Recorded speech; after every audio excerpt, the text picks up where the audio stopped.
Alhamdulillahi Rabbil Alamin. Wabihi nasta'inu ala surat Wabihi nasta'in. Yaqulu ta'ala fi kitabihil karim. A'udhu billahi minasyaitanir rajim. Bismillahirrahmanirrahim. Wa'tasimu bihablillahi jami'an wa la tafarraqu. Al-ayah. Sadaqallahul azim. Hadirin jamaah Masjid An-Nasr yang dirahmati Allah, setelah kita awali kajian kita ini dengan memuji Allah Subhanahu wa ta'ala dan menyampaikan sholawat serta salam kepada junjungan kita Nabi Muhammad SAW, maka yang juga menjadi penting di dalam kajian kita ini adalah kita akan membahas sebuah tema yang menjadi sumber rujukan di dalam agama Islam. Rujukan kita sebagai muslim itu selain ada Al-Quran dan juga ada As-Sunnah atau hadis, sebenarnya masih ada lagi rujukan-rujukan yang lain, yaitu al-ijma' dan juga al-qiyas. Nah, yang Quran, Sunnah itu banyak dibahas, tapi kalau ijma' dan qiyas ini memang jarang-jarang dibahas, sehingga banyak kalangan yang taunya bahwa sumber hukum Islam itu ya cuma Quran dan Sunnah saja. Mentang-mentang hadis Nabi bunyinya, aku tinggalkan dua perkara yang selagi kamu berpegang teguh pada keduanya, kamu tidak akan sesat, yaitu Al-Quran dan Sunnah, begitu ya. Itu kan hadisnya memang sangat masyhur. Tetapi jamaah sekalian, ternyata dalam prakteknya, wabil khusus kalau kita belajar ilmu fikih dan usul fikih, ternyata rujukan dalam agama itu bukan hanya melulu pada Quran dan Sunnah, tapi juga tadi ada ijma', ada qiyas, bahkan lebih dari itu nanti juga masih ada sumber-sumber hukum Islam yang lain, walaupun memang tidak semua ulama sepakat. Misalnya ada istishab. Itu adalah salah satu metode yang digunakan oleh para ulama dalam menarik kesimpulan hukum. Nanti ada lagi istihsan, ada istishab, ada istihsan. Kemudian ada saddud dzara'i'. Kemudian nanti ada qaul sahabi, ada amalu ahlil Madinah, ada masalih al-mursalah, ya, ada urf, ada kemudian juga syar'u man qablana, dan seterusnya. Jadi banyak sekali sumber-sumber rujukan agama Islam, tapi kita tidak akan membahas semuanya. Kita akan membahas yang tadi itu, ijma' dan qiyas. Jamaah sekalian, kita bicara ijma'. Apa itu ijma'? Ijma' itu sebenarnya ya Pak ya, itu adalah tahap berikutnya dari setelah kita menggunakan Quran, setelah kita menggunakan hadis, maka next levelnya itu adalah ijma'.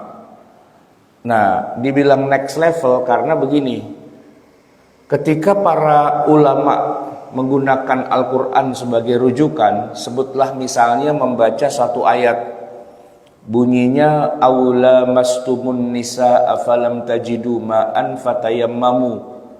Kalau kamu menyentuh wanita dan kamu tidak mendapatkan air, maka bertayamumlah. Walaupun ayat ini digunakan oleh para ulama, ya tentu kan Al-Quran itu rujukan nomor satu, tapi ketika mereka tarik kesimpulannya nggak sama. Itu fakta di mana-mana jamaah sekalian. Qurannya nggak ada perbedaan, semua merujuk ke Quran. Tapi begitu ditarik kesimpulannya beda.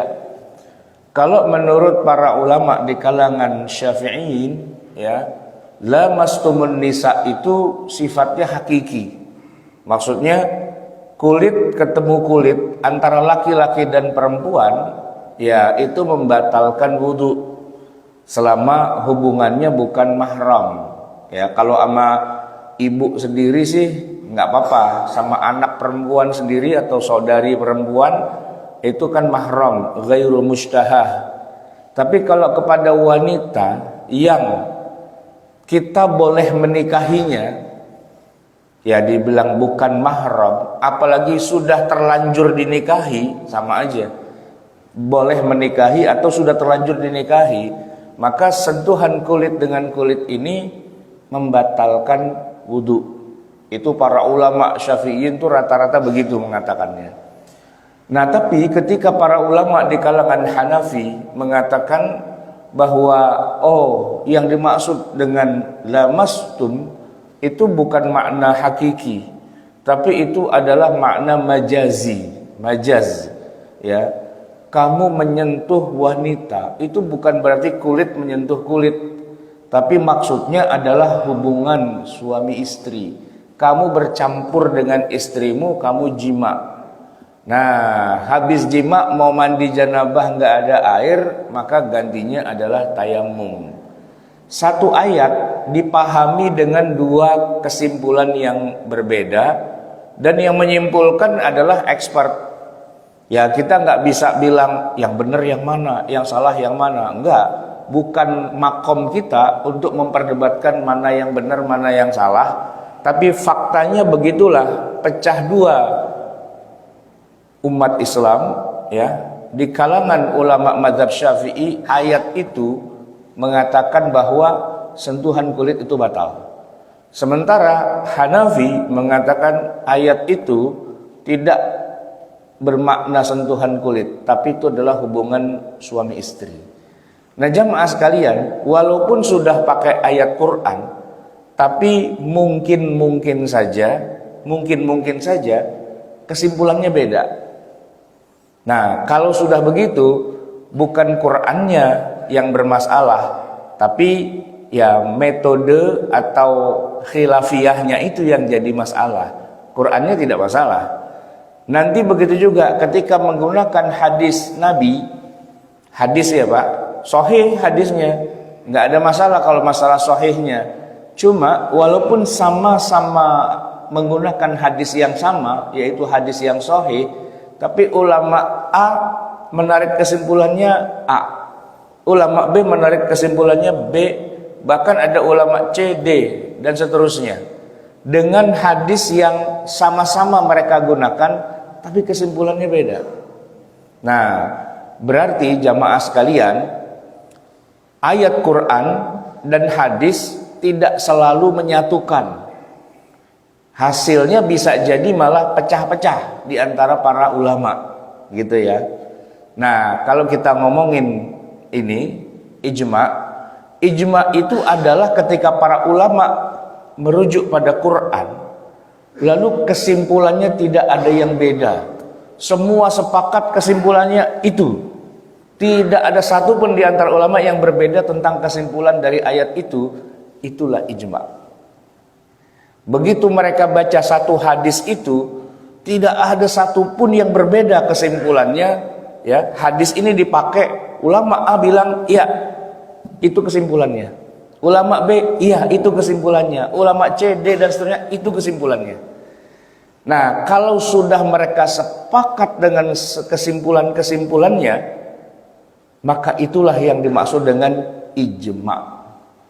Kalau tidak terjadi ijma, lawannya ya namanya ikhtilaf.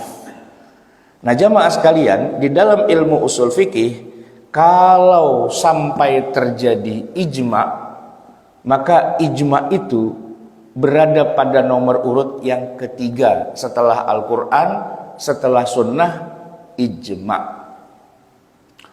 Nah, mungkin Bapak akan bertanya, kan sudah ada Quran, kan sudah ada sunnah, buat apa lagi ijma, gitu kan? Ya, kalau yang sudah kita ngerti dan sudah kita tahu, ya cukup Quran hadis saja, gampang.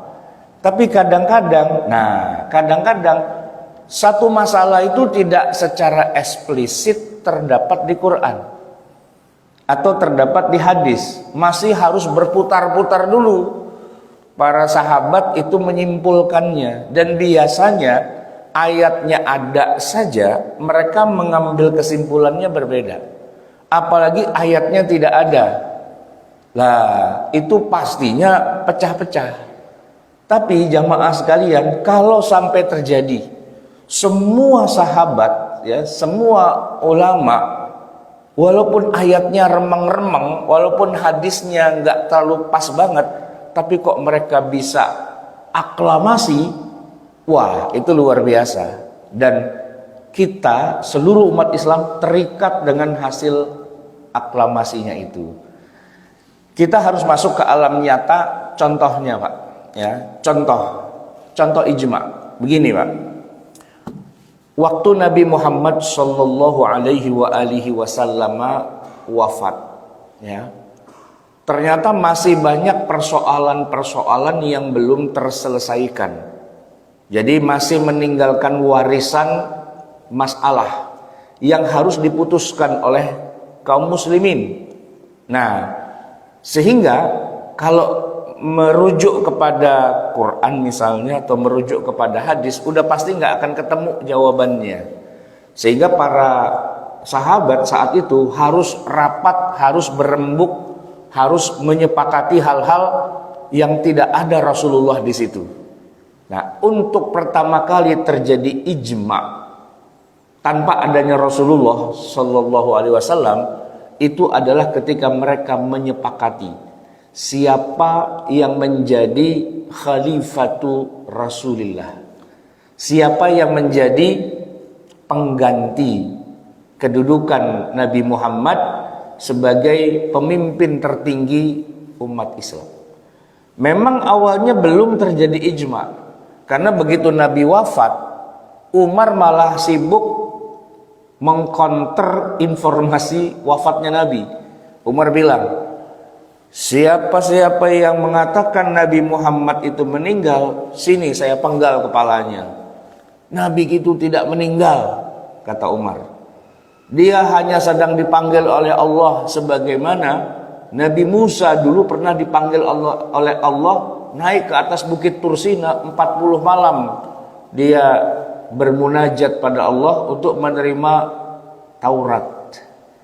Nah, lalu setelah 40 malam bermunajat di atas gunung Tursina itu, Musa pun turun lagi, gitu kan? Dan itu fakta Pak, bahwa Nabi Musa kayak gitu fakta. Kemudian Nabi Isa juga begitu. Nabi Isa itu tidak wafat, dia sedang dipanggil sama Allah, nanti dia turun lagi. Nah, Umar kemudian mengatakan, Nabi kita juga begitu. Beliau itu tidak wafat, beliau itu sedang menghadap Allah, nanti dia akan turun lagi. Siapa yang bilang Nabi Muhammad wafat, saya penggal kepalanya, kata Umar begitu Pak. Nah, saat itu kemudian datanglah Abu Bakar As-Siddiq radhiyallahu an. Dia lihat Umar lagi pidato ceramah kayak gitu, terus dia cari faktanya.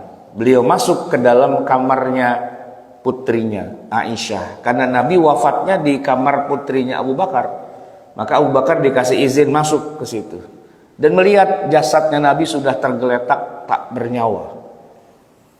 Maka Abu Bakar kemudian keluar dan mengumumkan bahwa Nabi Muhammad sudah wafat.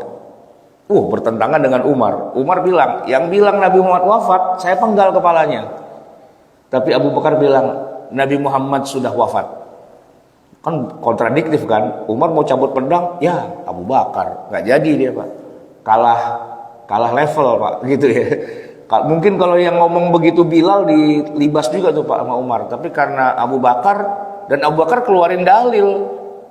Wa ma Muhammadun illa rasul, ya, tidaklah Nabi Muhammad itu kecuali dia hanya seorang rasul. Wa ma Muhammadun illa rasul qad khalat min qablihir rusul. Para nabi terdahulu semua juga sudah pada lewat, sudah pada wafat. Afa in mata, apakah kalau Nabi Muhammad itu wafat, ya, afa in mata au qutila, ataupun dia terbunuh, in qalabtum ala aqabikum, kamu akan murtad balik ke agama yang lama. Umar Pak mendadak lemes saat itu, kelepak-kelepak dia dikasih ayat. Tadinya dia bilang, wah begini, wah macam-macam kan. Begitu Abu Bakar bilang, wa ma Muhammadun illa rasul qad khalat min qablihi rusul afa immata au qutila qalabtu ala. Kata Umar, seperti saya belum pernah dengar ayat itu. Padahal udah dengar Pak, udah hafal. Cuman pada saat momen kayak gitu Pak, Umar tuh terkesima, gak percaya Nabi itu wafat, gitu kan. Nah tapi Abu Bakar mengatakan, ya beliau sudah wafat. Nah gitu. Lalu beliau, Abu Bakar kan sahabat paling dekat gitu kan, jadi ikutlah mengurus ya jenazahnya Nabi dan sebagainya. Itu kan di Madinah Pak, di pojokan belakang halaman Masjid Nabawi, di belakang itu ada satu tempat kumpul-kumpulnya orang-orang Madinah, Saqifah, ya. Nah di situ orang-orang Madinah, para Ansor itu berkumpul. Kalau Nabi sudah wafat kayak gini, lantas siapa pemimpinnya? Maka orang-orang Madinah merasa sebagai tuan rumah di Madinah. Mereka berkumpul untuk menentukan siapa yang menjadi pengganti Rasulullah. Rapat, hampir final. Lalu kedengeran oleh sahabat yang lain bahwa di sini Nabi lagi diurus jenazahnya, di pojokan ya belakang masjid itu lagi rapat menentukan siapa yang menjadi pengganti Rasulullah. Kabar itu terdengar ke telinga Abu Bakar. Abu Bakar lagi sibuk ngurusin jenazah Rasulullah, dengar udah ada yang meributkan tentang penggantian siapa pemimpinnya. Wajar, harus segera ditentukan karena nggak boleh kosong kepemimpinan umat Islam. Cuma masalahnya level mereka nggak nyampe. Abu Bakar lebih banyak tahu tentang siapa yang seharusnya menjadi sosok pemimpin bagi kaum muslimin saat itu. Maka beliau minta izin kepada keluarga, saya keluar dulu, saya temuin mereka yang lagi rapat. Lalu Abu Bakar bilang, kalian berpikirnya jangan lokal. Terima kasih kalian tuh sebagai orang Madinah yang menampung kami selama 10 tahun di sini. Berpikir bertanggung jawab gimana kepemimpinan Madinah. Tapi kalian harus tahu, Islam itu bukan cuma Madinah. Islam itu menyebar, Makkah juga, ya, Taif juga, wilayah-wilayah gurun Arabia itu semuanya itu adalah wilayah Islam. Bahkan sampai keluar dari Jazirah Arabia, Nabi Muhammad sudah berkirim surat kepada Kaisar Heraklius, kepada Muqawqis, penguasa Mesir, kepada Kisra, penguasa Persia, kepada Habasyah itu, An-Najasyi. Level kepemimpinan seorang Nabi Muhammad itu bukan gubernur DKI, bukan gubernur Madinah gitu Pak. Levelnya bukan gubernur. Ini levelnya adalah senegara, bahkan teritori, ya, pemimpin Asia Tenggara gitu kira-kira. Jadi jangan berpikir levelnya lokal.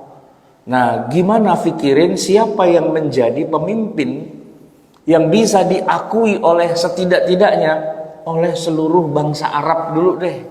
Jangan lokal Madinah berpikirnya, masih berpikir RT RW gitu Pak, ya kan? Nabi itu bukan gubernur Madinah, Pak. Nabi itu pemimpin umat manusia. Setidak-tidaknya untuk saat itu bangsa Arab lah gitu. Nah kalau level kalian itu ngangkat diri sebagai pemimpin, pecah nih umat Islam. Nggak mau. Ya, orang Mekah mana mau dipimpin sama kalian? Enggak lah, beda level. Ya kan? Setidak-tidaknya yang berhak menjadi pemimpin kalau untuk bangsa Arab ya, itu harus Quraisy. Dan Nabi sendiri yang pesan pada saya, al-a'immatu min Quraisy. Yang paling tepat memimpin bangsa Arab ya adalah orang Quraisy. Ini bukan masalah istilahnya bangga-banggakan suku dan sebagainya. Itu fakta. Itu fakta. Sama Pak dengan di Indonesia, walaupun tidak tertulis, tapi karena mayoritas bangsa Indonesia adalah Jawa, gitu ya. Mayoritas bangsa Indonesia adalah Jawa. Dan pusat peradabannya juga di Jawa, gitu kan. Nah, maka faktanya adalah presiden-presiden Indonesia ya itu Jawa, gitu. Dan itu di mana-mana begitu Pak. Di negeri Cina, Pak, ya pastinya perdana menteri atau pemimpinnya orang Cina. Nggak mungkin di Tiongkok gitu pemimpinnya orang Padang gitu Pak, nggak bisa gitu loh. Walaupun bukan berarti orang Padang nggak ada di Beijing, ada. Di Beijing tuh Pak warung Padang ada banyak gitu kan. Tapi nggak mungkin orang Padang jadi pemimpin di Tiongkok gitu. Orang Cinanya ngamuk pasti gitu. Apa urusannya lo Padang jadi penguasa di sini kan begitu ya. Itu kan manusiawi gitu kan. Nah, untuk orang Arab, suku apa yang paling dihormati selama ini, yang paling tinggi supremasinya? Ya Quraisy. Itu fakta dari dulu, ya kan? Buktinya semua kabilah Arab setiap tahun rutin Pak ke Mekah, dan mereka mengakui bahwa yang pegang Ka'bah itu ya Quraisy.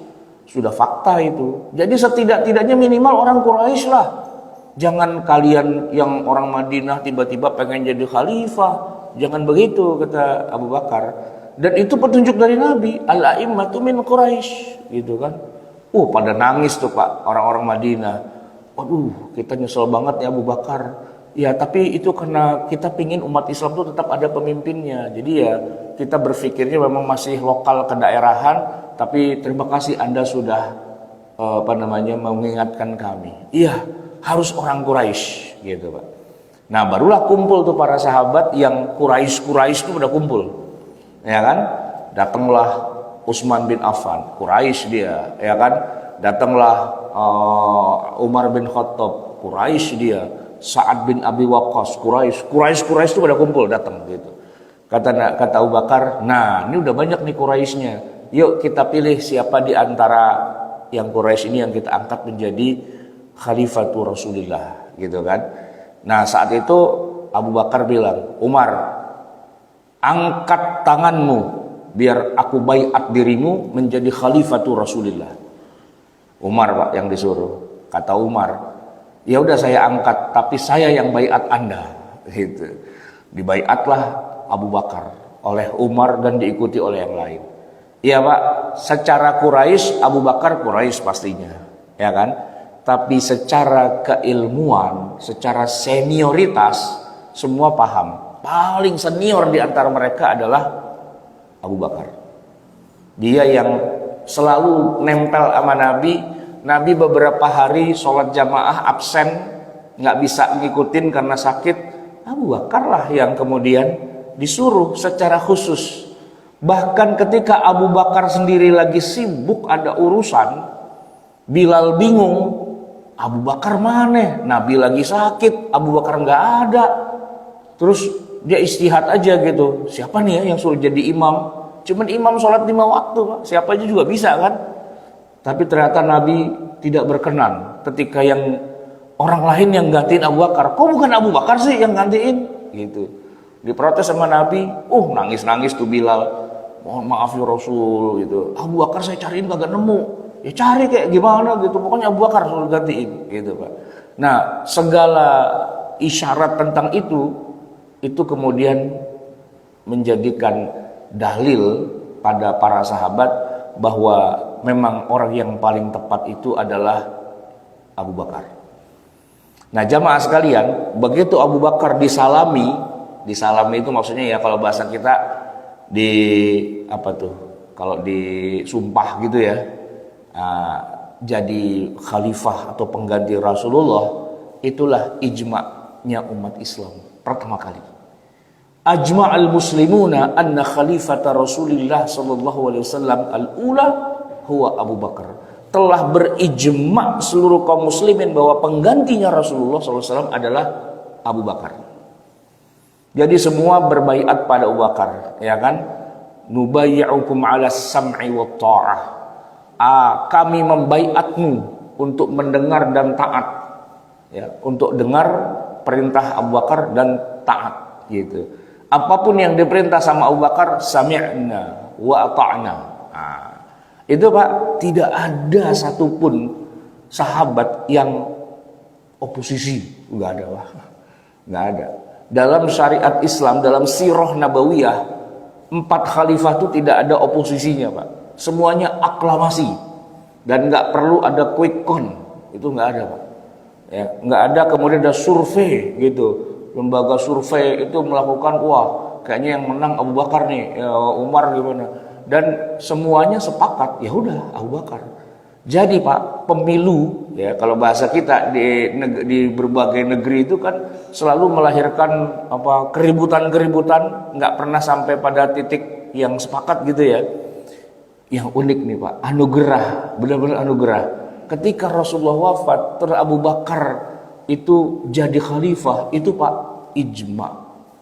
ijma'ul muslimin. Ada nggak ayatnya di Quran bahwa penggantinya harus Abu Bakar? Nggak ada.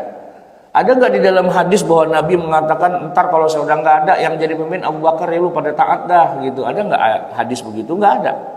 Tapi setelah mereka berunding bermusyawarah gitu ya, akhirnya mereka sepakat Abu Bakar yang jadi khalifah. Nah itu contoh dari ijma'ul muslimin gitu ya. Tidak ada oposisi pada saat itu Pak, nggak ada yang bikin pemerintahan sendiri gitu misalnya tuh keluar gitu, nggak ada. Bahwa ada yang menentang Abu Bakar itu bukan kaum muslimin, tapi orang-orang zindik yang dulunya perang dikalahkan lalu pura-pura masuk Islam.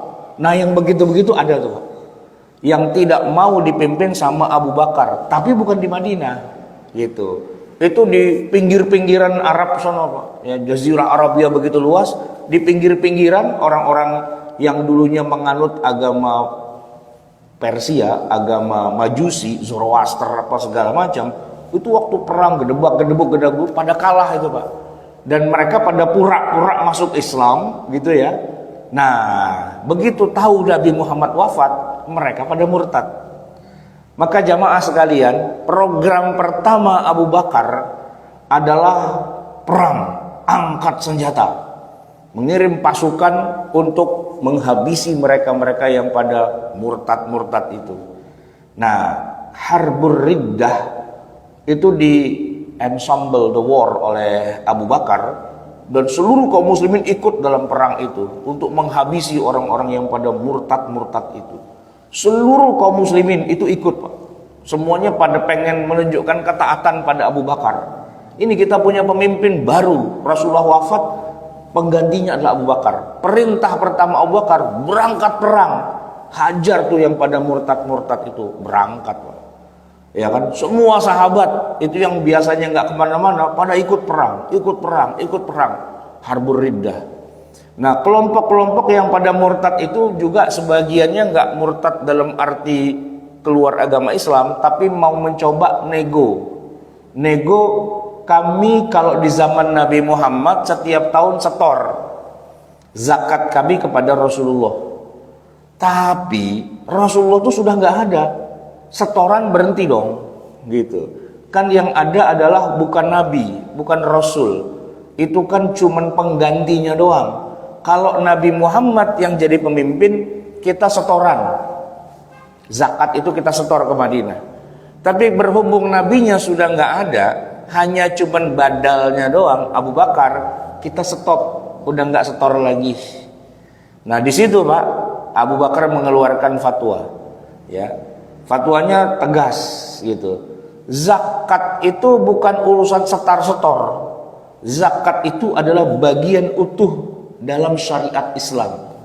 Kedudukannya selevel dengan sholat, karena perintahnya di dalam Al-Quran itu 30 kali terulang-ulang, aqimus sholah wa atuz zakah, aqimus sholah wa atuz zakah. Satu bundling ya kan. Anda mengingkari kewajiban zakat, sama saja Anda mengingkari kewajiban sholat.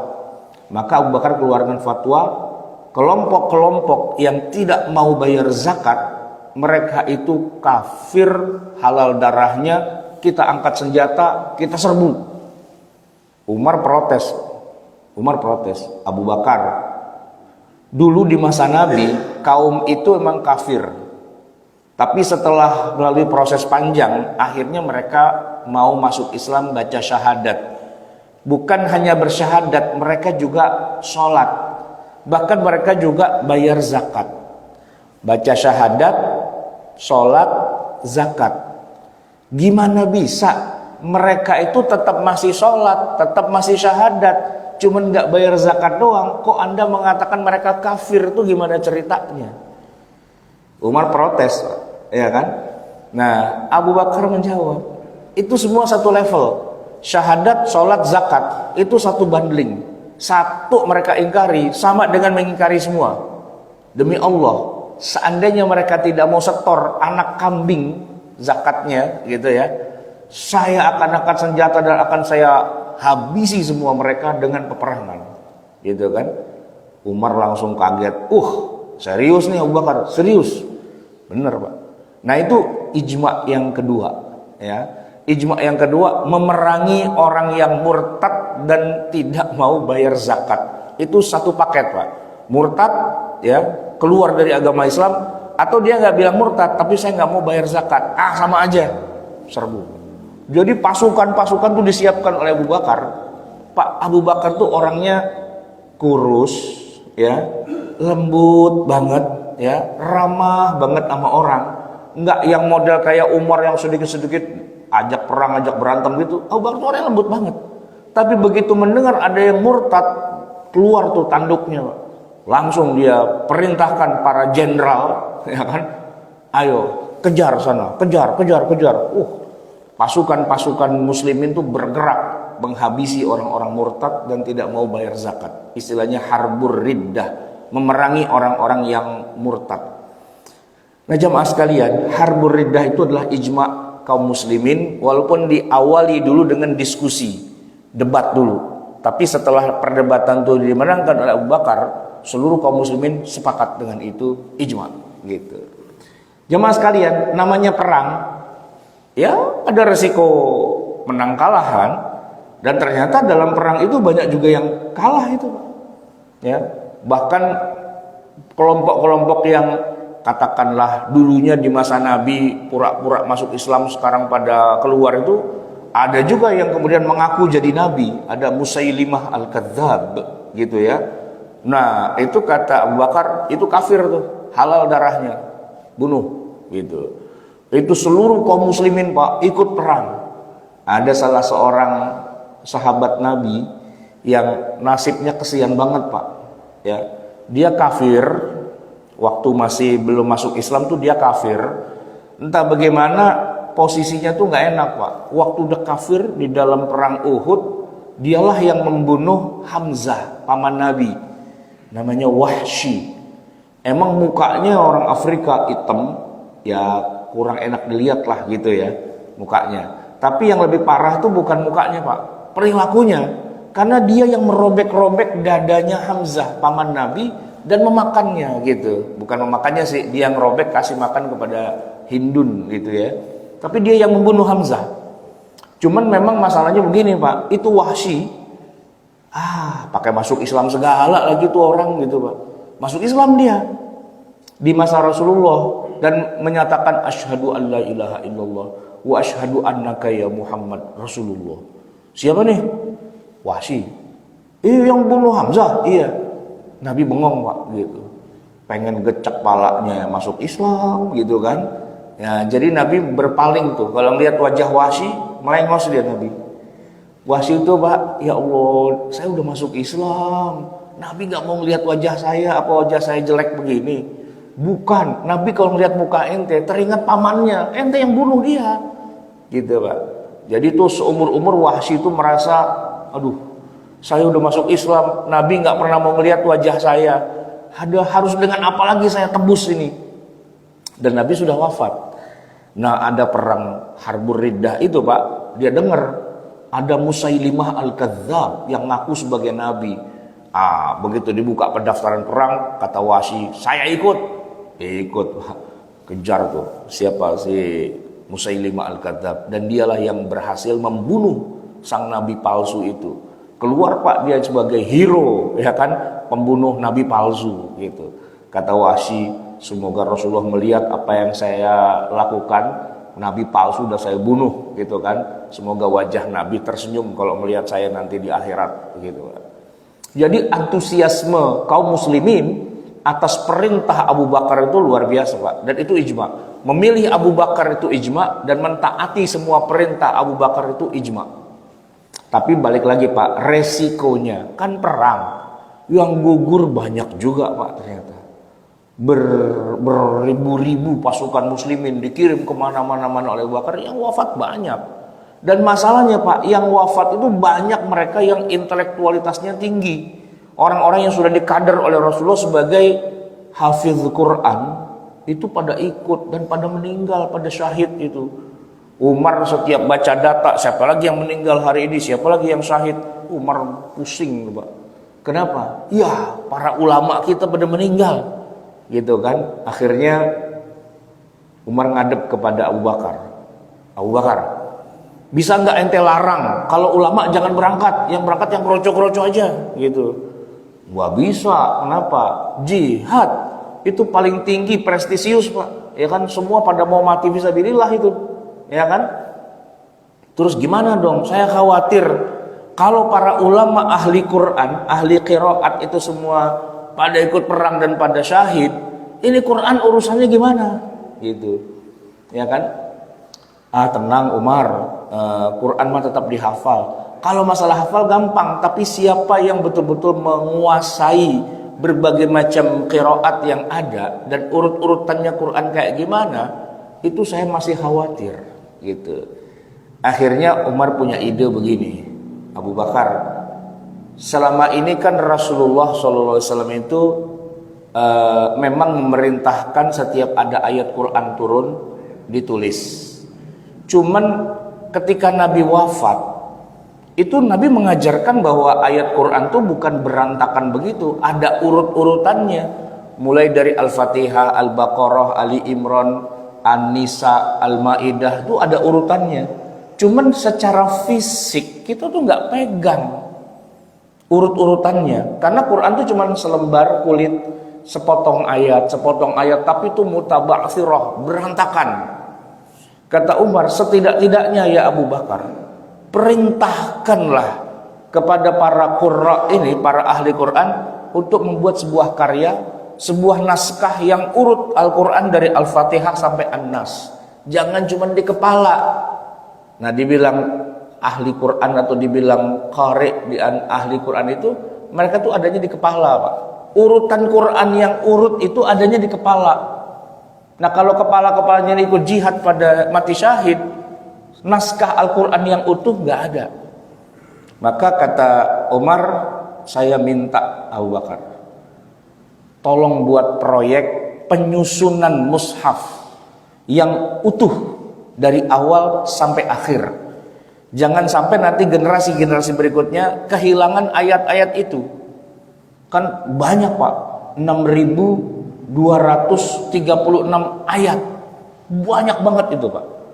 Mungkin kalau cuman kayak Taurat itu Umar nggak akan khawatir. Tapi bayangkan, periode 23 tahun tiap hari turun ayat. Biar kata pada hafal, tapi kalau generasi penghafalnya ini ikut jihad pada mati syahid, generasi lapis 2, ketiga, keempatnya bisa jadi hilang tuh semua. Dan Umar tidak mau gitu kalau sampai hilang. Maka dia datang pada Abu Bakar mengusulkan Jam'ul Quran, ya, dari Al-Fatihah sampai An-Nas gitu. Usulan Umar, Pak, ditolak mentah-mentah oleh Abu Bakar. Jawabannya, Rasulullah itu tidak pernah mengisyaratkan hal ini. Bagaimana mungkin begitu beliau wafat kita malah melakukan sesuatu yang dia tidak pernah perintahkan, dia nggak pernah usulkan.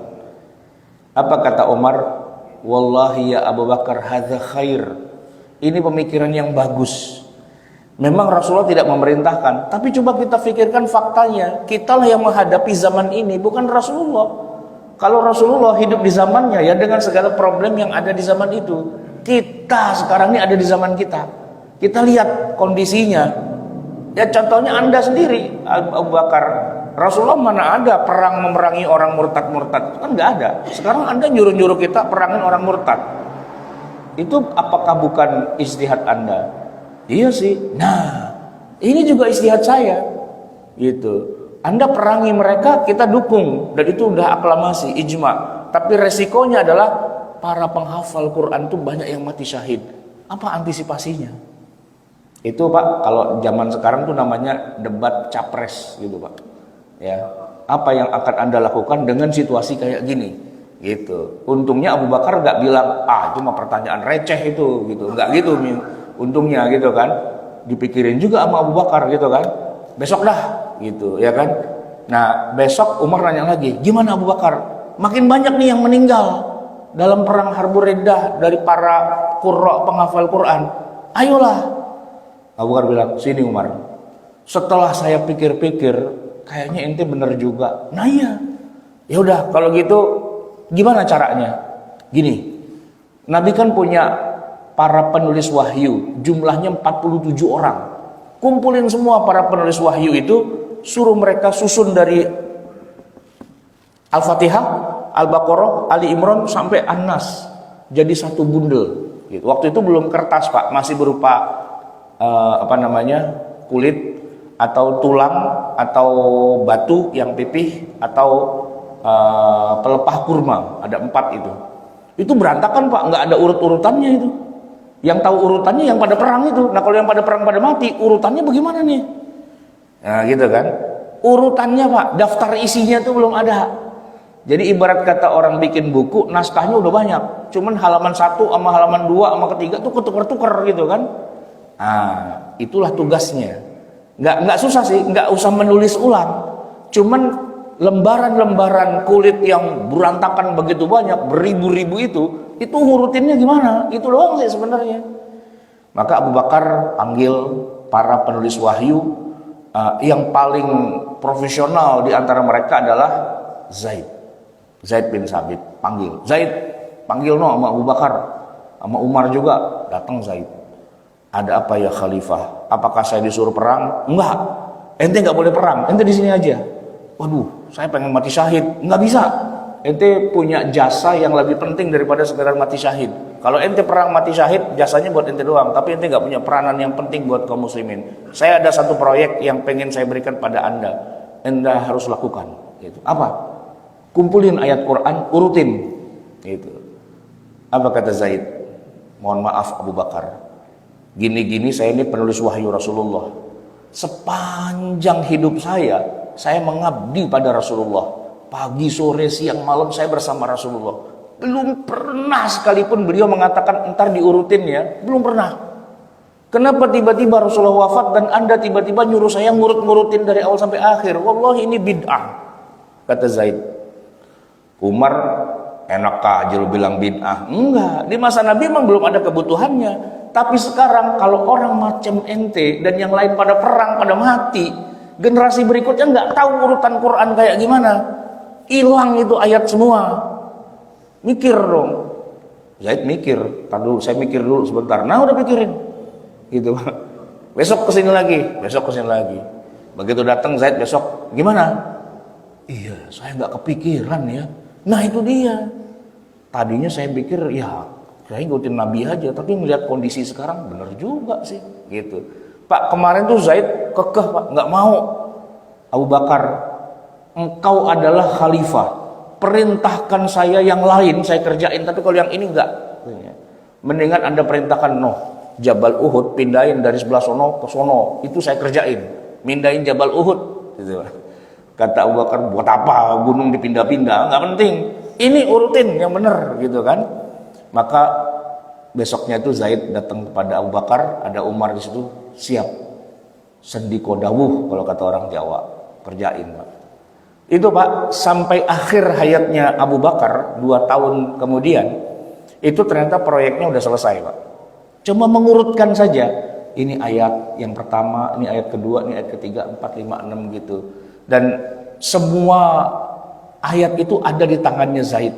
Di rumahnya tuh penuh tuh Pak, gulungan-gulungan kulit, cuman belum dibundel aja gitu, bundel diurutin. Jadi ini ayat apa, Misalnya ya, ini surat Al-Fatihah ini cuma 3 ayat doang. Dia cari lagi surat Al-Fatihah, ayat 4-nya mana? Oh ini 4, 5, 6, oh ini 7, gitu kan.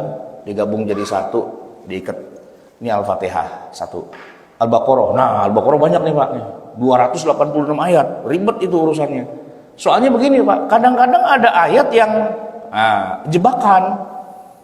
Kalau ketemu surat Ar-Rahman, ada 31 ayat yang sama. Fabi ayyi ala'i rabbikuma tukadziban. Nah, ini ada 31 gitu kan.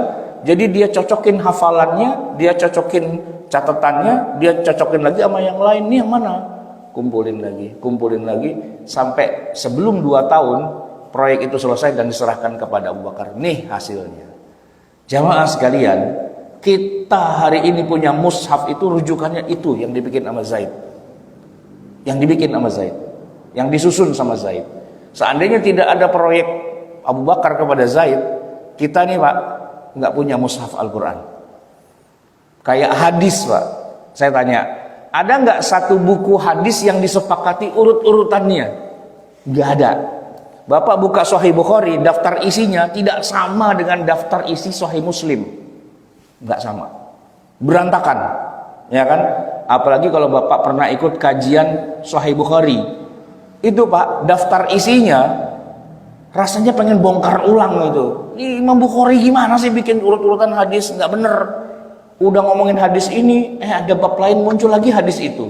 Nanti di bab yang lagi muncul lagi. Pak, Bukhari itu Pak, Imam Bukhari ketika menyusun kitab hadis Sahih Bukhari yang katanya 7.000 hadis itu, ternyata hadisnya terulang-ulang. Dia bikin banyak bab, udah ada hadis ini di satu bab, muncul lagi di hadis yang lain, bab yang lain. Sehingga kalau nggak usah diulang-ulang itu cuma 2.000 doang hadisnya. Bayangan, yang 5.000 itu cuma diulang-ulang, kopas. Pantesan tebel, kopas semua isinya Pak, gitu. Dan urut-urutan daftar isinya berantakan itu Sahih Bukhari itu. Mau ngurutin berdasarkan apa? Karena nggak ada rujukannya. Sahih Muslim sedikit lebih rapi. Karena Imam Muslim itu mengurutkan berdasarkan bab kayak fikih gitu Pak. Awal-awal hadisnya terkait toharoh, ya tentang tauhid dulu, setelah itu toharoh, sholat, puasa, zakat, haji, terus diurutin gitu. Itu Sahih Muslim. Walaupun sama-sama dua-duanya kitab sahih dan semuanya isinya hadis Nabi, ternyata daftar isinya nggak ada yang sama Pak. Setiap penyusun kitab hadis dia ngarang sendiri daftar isinya dan nggak ada yang sama gitu. Nah kalau Quran kebayang dong Pak, kalau Quran versi siapa urutannya begini, versi siapa urutannya begitu. Nanti ada Quran mushaf yang ayat ini nggak ada nih kalau di mushafnya dia, kalau di mushaf yang lain ada.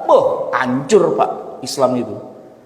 Nah maka disatukan di zaman Abu Bakar atas perintah Abu Bakar, lalu dikerjakan oleh Zaid dan menjadi ijma. Kalau sampai terbit satu mushaf yang urut-urutannya bukan Al-Fatihah, Al-Baqarah, Ali Imran, tapi diacak-acak, itu palsu. Sepakat kita semua umat Islam sedunia. Mau yang Sunni, mau yang Syiah, sepakat. Mau yang Hanafi, Maliki, Hambali, Syafi'i, sepakat. Mushaf itu urutannya kayak gitu. Ya, urutannya. Jadi urutan suratnya kayak gitu, nggak boleh dibolak-balik, dan urutan ayatnya juga nggak boleh dibolak-balik. Karena itu yang jadi intinya Al-Quran itu.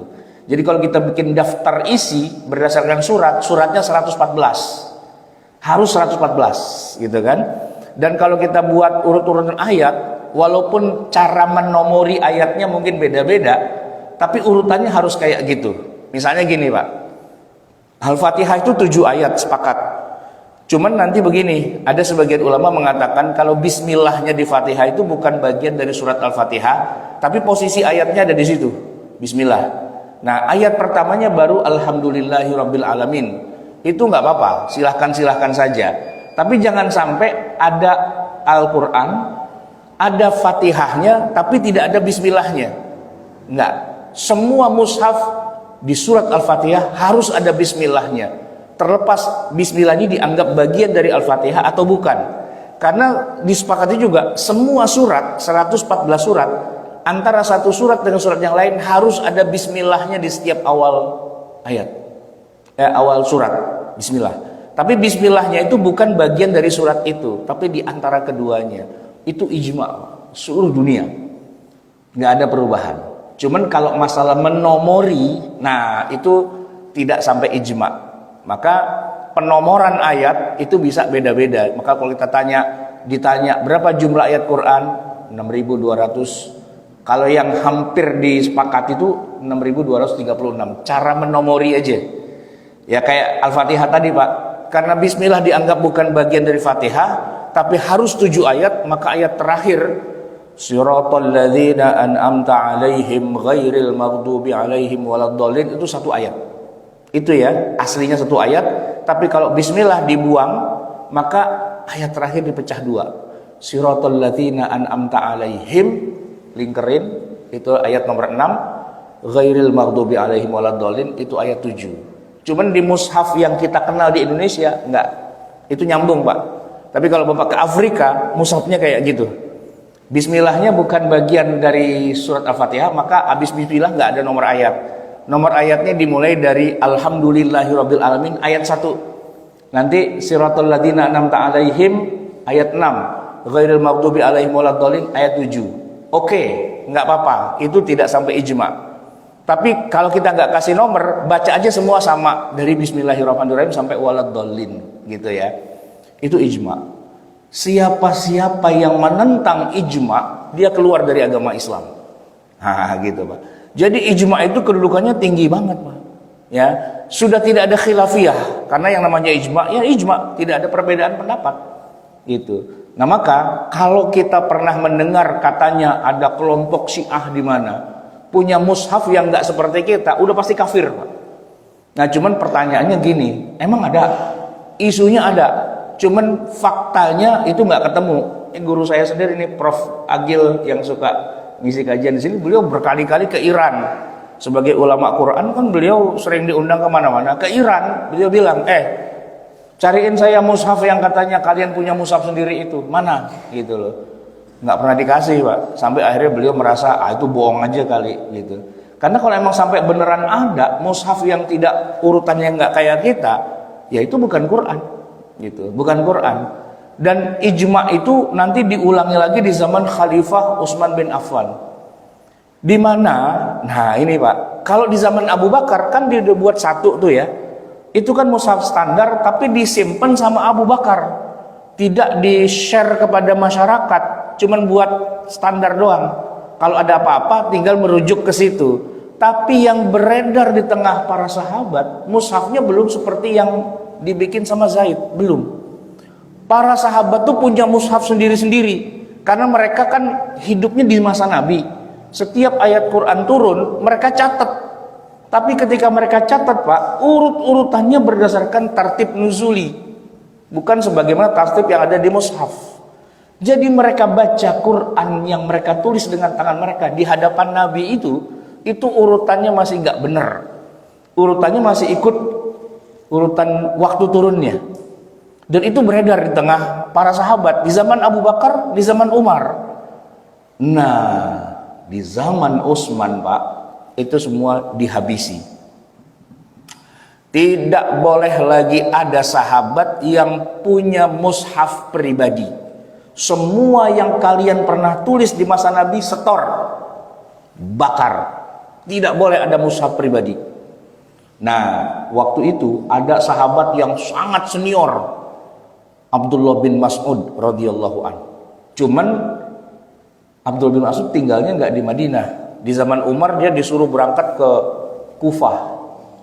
Nah, oleh Khalifah Utsman, Ubay bin Ka'ab panitia dibilang, "Bay, ente ke Kufah, bilang sama Abdullah bin Mas'ud disita mushafnya dia, mushaf catatan tangannya dia sendiri disita, bawa kemari mau saya bakar gitu." Pak, Ubay itu anak muda, umur baru 18 tahun, diperintah oleh Amirul Mukminin Utsman bin Affan berangkat ke Kufah, ketemu dengan orang tua. Ini emang anak kurang ajar gitu, nggak sopan sama orang tua gitu kan. Tapi dia bawa nama khalifah. Saya diperintah oleh Amirul Mukminin untuk minta mana tulisan tangan Anda. Anak muda, bapak lu bapak lu, kakek lu masih orang kafir, gua nih udah Islam, gua udah bersama sama Rasulullah, ini semua saya tulis di hadapan Rasulullah, tiba-tiba lu minta, nggak bisa gitu. Ibnu Mas'ud nggak terima itu, tapi kemudian dijelasin urut-urutannya begini.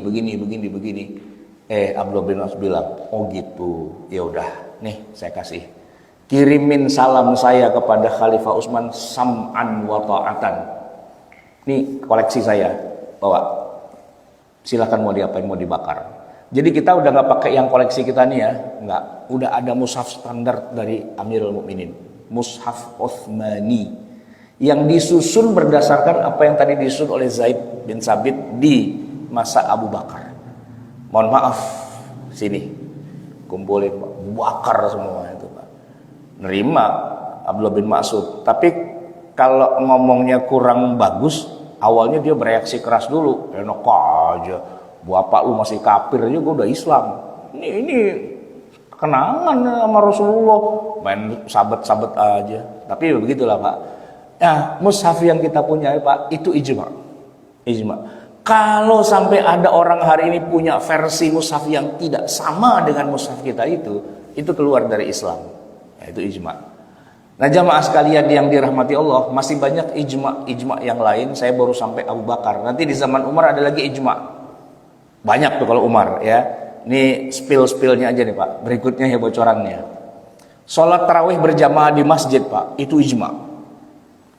Awalnya nggak ada yang mau. Kenapa? Karena terakhir Nabi ngomong tentang tarawih itu nggak boleh. Nabi Pak tarawih itu cuman 3 kali seumur hidupnya itu. Yang tarawih di masjid ya, cuma 3 kali. Orang-orang kemudian pada bingung, ya Rasul, udah asik tuh kemarin kita berjamaah sholat tarawih di masjid gitu, kenapa tiba-tiba jadi nggak boleh? Kata Nabi, ini ada alasannya. Fa inni khasyitu an tuftarada alaikum. Saya takut jamaah tarawih di masjid tiap malam-malam Ramadan itu diwajibkan kepada kalian. Daripada entar tiba-tiba turun Jibril, nah cakep nih pada tarawih wajib ya. Nah, susah tuh Pak kalau udah Jibril bilang begitu, bilangnya enggak nih kita lagi iseng-iseng doang. Nah itu buktinya lu tiap malam udah wajib gitu kan, susah tuh Pak, ya kan. Makanya daripada kita cari gara-gara, bubar kata Nabi, bubar Pak. Udah, tidak ada tarawih Pak di masa Rasulullah SAW itu kecuali 3 malam doang. Dan malam tahun-tahun berikutnya nggak ada. Isya pulang gitu Pak. Cuma 3 kali doang tarawih berjamaah itu. Nah kalau orang nggak ngerti syariat Islam, apa-apa kembali pada Rasulullah, ya tarawihnya emang cuma 3 kali doang Pak. Dan kayaknya umat Islam di Indonesia begitu Pak. Ramenya tarawih itu kan 3 malam pertama. Nah itu udah sesuai dengan sunnah gitu Pak, ya kan. 3 malam pertama doang tarawihnya. Udah gitu pindah ke mall, ya kan? Pindah ke terminal, pindah kemana gitu.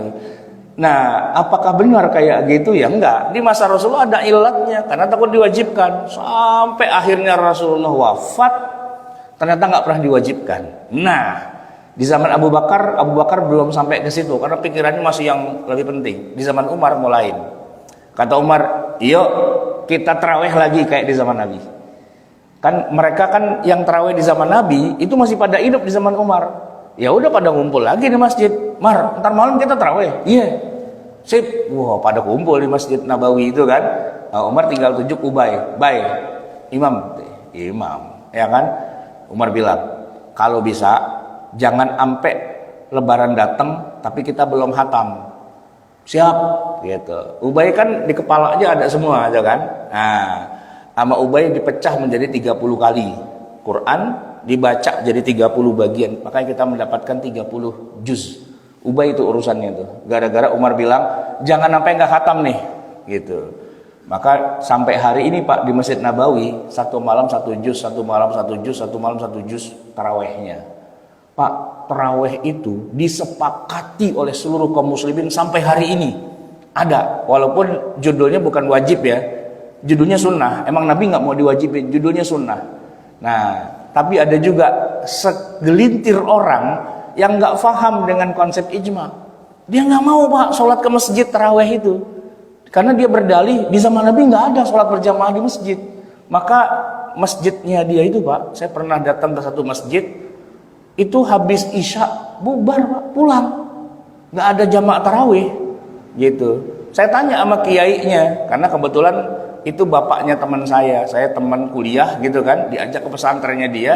Saya tanya, Pak Kiai, ini serius habis isya langsung pulang? Iya. Kok bisa? Karena di masa Rasulullah itu tidak ada tarawih berjamaah. Oh iya sih kalau di masa Rasulullah, tapi kan setelah itu para kaum muslimin menyepakati ijma ada tarawih berjamaah. Saya nggak pakai ijma. Ini dia nih masalah nih Pak nih, ya kan? Saya hanya Quran Sunnah, saya tidak pakai ijma. Lah, kok kayak gitu? Nah kalau gitu masjidnya di masa Nabi pun nggak ada karpetnya. Saya bilang, kenapa Bapak kasih karpet? Buang karpetnya, hancurin keramiknya, bongkar atapnya. Karena Masjid Nabawi di masa itu tidak ada itu semua. Bapak tidak pakai ijma, tapi Bapak bikin bid'ah, saya bilang gitu. Karena nggak sesuai gitu. Dan ingat ya, para sahabat ketika sholat di masa Nabi, sholatnya pada pakai sendal, pakai sepatu. Nah di sini Bapak bikin penitipan sendal di luar, itu lebih bid'ah Pak, gitu. Lebih bid'ah Pak, gitu. Kalau mau sesuai dengan di masa Nabi masjidnya. Kata dia, ya enggak gitulah, kan kita harus menyesuaikan zaman. Iya itu dia masalahnya. Bapak menentang ijma, tapi Bapak ngarang sendiri gitu loh. Tapi dia bilang begini, tapi gini, di mana sekarang ada masjid yang kayak sunnah Nabi itu? Ada, saya bilang. Kemarin saya lewat, ada masjid sesuai sunnah banget. Nggak ada keramiknya, nggak ada karpetnya, nggak ada atapnya. Masjid belum jadi Pak. Wah itu sesuai sunnah banget itu. Iya, wah begitu saya berhenti tuh Pak, wah sunnah banget ini gitu kan. Tapi dia kan memang mangkrak itu Pak pembangunannya, ada kotak amal, kata pengurus itu, Pak Ustadz silakan nyumbang biar kita bisa bangun terus. Saya tadinya mau nyumbang Pak, cuma saya mikir kalau saya nyumbang kan dia beli keramik, nggak sesuai sunnah lagi. Enggak, saya bilang jangan nyumbang, biarin aja kayak gitu, udah sesuai dengan sunnah, saya bilang gitu kan. Gitu Pak. So banyak orang yang rada belibet itu cara berpikir, kembali ke zaman Nabi. Bahkan di zaman Abu Bakar saja itu ada bid'ah terbesar di dunia, mushaf Al-Quran, dan itu ijma gitu. Nah kalau Anda tidak mau pakai yang semua harus kembali ke masa Rasul, Quran bakar semua, ganti pakai kulit, berantakin semua, biar nggak ada urut-urutannya, biar sesuai dengan zaman Nabi. Ternyata enggak Pak, begitu Nabi wafat belum sampai 2 tahun sudah ada mushaf yang disusun yang tidak ada di zaman Nabi gitu kan. Nah di zaman Khalifah Umar itu ada tarawih, di zaman Utsman nanti ada apa lagi dan seterusnya, dan itu ijma gitu. Maksudnya ijma tuh seluruh umat Islam sepakat. Nah kok tiba-tiba lo di penghujung abad segini tiba-tiba bilang nggak mau, saya mau ikut zaman Nabi aja. Kan di zaman Nabi itu belum sempurna proses pensyariatannya gitu loh. Dia ngikutin yang zaman Nabi. Saya bilang kalau ikut zaman Nabi, kenapa Bapak nggak cari yang periode Mekah? Pada saat itu sholat belum wajib Pak, 5 waktu. Adanya sholat malam doang. Nah merujuklah di zaman Nabi yang sebelum 5 waktu Pak. Syukur-syukur dalam masa Nabi minum khamr di Mekah juga belum haram tuh Pak. Nenggak aja gitu, sesuai dengan sunnah Nabi, nenggak Pak. Itu para sahabat Pak, biasa Pak, mabok, habis itu sholat itu iya biasa di masa itu ya, sampai turun ayatnya la taqrabus sholata wa antum sukaro, jangan kamu mendekati sholat kamu lagi mabok. Gara-garanya tuh ayat turun Pak, emang lagi mabok, emang pada saat itu mabok masih boleh. Kalau merujuk ke zaman Nabi, kenapa nggak merujuk di masa awal? Kenapa merujuknya pilih-pilih gitu kan? Ya enggak lah, ke masa Rasulullah itu masa proses pensyariatan. Kita nggak boleh merujuk seenaknya di zaman Nabi, itu nggak bisa. Merujuklah ketika Nabi sudah wafat, kesimpulannya tuh kayak gimana, lihat para sahabat, itu ijma yang benar gitu. Itu yang sudah konklusinya yang terakhir tuh yang itu, bukan yang di zaman Nabi gitu. Zaman Nabi itu zaman masih belum selesai prosesnya, belum selesai. Sholat itu Pak di zaman Nabi ya kan masih bisa ngobrol, sholat Allahu Akbar, tadi berapa duit jadinya tuh, gua tawar-tawar kagak dikasih sama enciknya gitu, jadi berapa gitu, sambil ngobrol Pak sholat, sambil nengok atas, nengok bawah dan sebagainya, sampai turun ayat wa qumu lillahi qanitin. Kalau sholat jangan ngobrol, udah ngadep ke tempat sujud baru berubah ya kan. Proses 23 tahun tuh jangan kita acak-acak gitu Pak, biarin itu sampai selesai, lalu realnya ada di zaman Abu Bakar, di zaman Umar, di zaman Utsman, di zaman Ali. Itulah ketika mereka ijma, kita pakai itu Pak, gitu ya. Maka di zaman kita sekarang kita pakai mushaf, itu ijma. Kita sholat tarawih berjamaah di masjid, itu ijma, gitu ya. Kita banyak hal yang nanti kita teruskan nanti minggu depan, bulan depan ya, ijma yang terjadi di zaman para sahabat itu luar biasa, dan kita harus merujuk ke sana. Itulah yang dikatakan sebagai ahlus sunnah wal jamaah. Ahlus sunnah, sunnah di masa Nabi, wal jamaah, jamaahnya itu khulafaur rasyidin, mengikuti para khulafaur rasyidin, karena mereka itulah yang hidup bersama Nabi dan pernah mengalami Nabi sudah wafat dan mereka masih hidup. Kayak gitulah realnya setelah masa pensyariatan itu selesai. Udah jam 6 lewat nih Pak, cukup lah ya, udah lapar juga. Kita tutup sama-sama dengan doa. Bismillahirrahmanirrahim. Alhamdulillahirabbil alamin, hamdan yuwafi ni'amahu wa yukafi'u mazidah.